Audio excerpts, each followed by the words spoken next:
A pandemic is sweeping the world, your favorite sushi restaurants closed down, gangs have been reporting record membership levels as more people scramble to find masks, and the last question on everybody's mind is, should I buy or sell a home? Stay tuned to find out why that should be priority number one.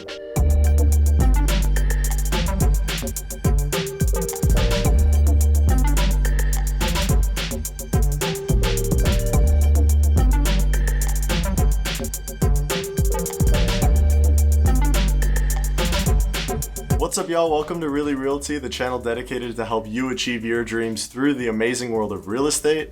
My name's Dimitri Anagnostopoulos. I'm a realtor here in Scottsdale, Arizona. And today we are covering the topic that's been on everybody's mind for the last few months, coronavirus, and how that's been affecting our real estate market across the nation and in Arizona. If you're new here, welcome. This is a channel dedicated to all adults to help educate them on how to use real estate to their advantage. And without further ado, let's get to the video. So today we're taking a look at a few NAR statistic reports that have come out in the last few months, as well as citing some of the data from NAR's chief economist and senior vice president of research. Because lately I've been getting a ton of questions. Should I buy now? Should I wait? What's the market looking like? And we're gonna answer all those questions today in this video. Now we're following a similar train of thought that Dr. Yoon used in his research. So that begins in looking in the past, primarily looking at the 2007 housing market crisis. Our first question today is from my buyers out there. Back in 2007, we saw how subprime lending led us to one of the worst economic downfalls in American history. Should we expect to see the same thing here in 2020? The answer is no, because we left that subprime lending back in 2007. The lending now is a lot more sound. We're not seeing a lot of people purchasing homes that they can't afford, so that's factor number one. Now, factor number two is looking at the supply going into these crises. Because in 2007, we had a surplus in our market, which means we had a whole lot of listings that weren't being sold. A lot of people were trying to liquidate their assets and get as much cash as they could. Now, what we see is a deficit and an undersupply going into the pandemic. Arizona only had about 2 months of inventory left because the demand was so tight and sellers had such an upper hand on buyers.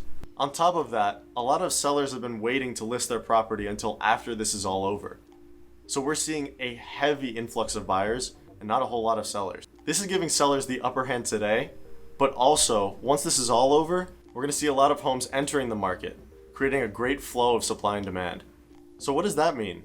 That means we are not at an all-time low as far as home values go. In fact, taking a look at the inventory we have today, we're on our way up instead of down. On top of that, let's look at new home builds, because we were at a deficit in February. It's going to take a little bit more time for them to start entering back into the market, which means we're not going to see a whole lot of saturation climbing in the next few months. In fact, the median home price right now is slightly higher than it was in 2019. But you know what I'm hearing more and more? Is buyers are just going to wait for the home prices to go down a little bit, or they're waiting for a crash, which by the data isn't going to happen. In fact, despite 63% of buyers expecting prices to go down, 73% of sellers aren't planning on lowering their listing price of their home anytime soon. Now hang on, because the news isn't all doom and gloom for buyers. For how the buyers get the upper hand, we have to look at the stimulus that the US government has been putting out recently. Because in the last few months, we've seen millions upon millions of people applying for pandemic assistance from the government. And although that's not a bad thing, the money has to come from somewhere, right? And the answer to that is money printing. Because our government loves to print money.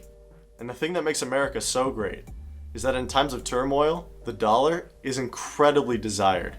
So what does this all mean? One word: inflation. Now, we're gonna see a whole lot of inflation in the next few months? Probably not. But in the next few years is a different story. If we look back into the 1970s, when the money printing really started coming out, we saw inflation unlike we'd ever seen before. All the way up in the 10% or 15 or 20% range, which is insane. So what does that have to do with real estate? Well, now we're talking about hedging against inflation. So what does hedging real estate do for you? Well, using hedging, you can be mitigating your risk.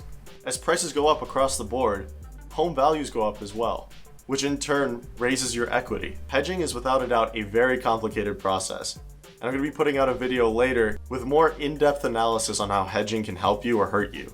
But back to the subject matter. As a buyer, you could be using that inflation down the road to increase your equity even more.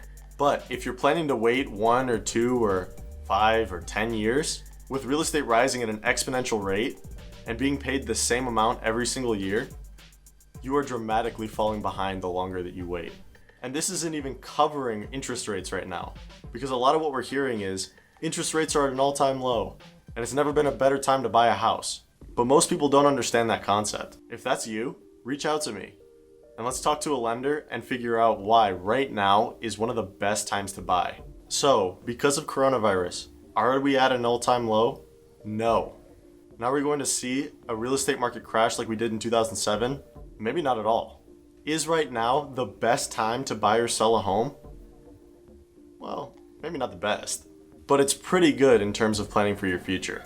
Like I said, if you're strongly considering your future plans and why coronavirus can really play to your advantage, please reach out. And quit looking at the situation right now as something that's happening to you, instead of for you. My name's Dimitri Anagnostopoulos, and thanks for watching.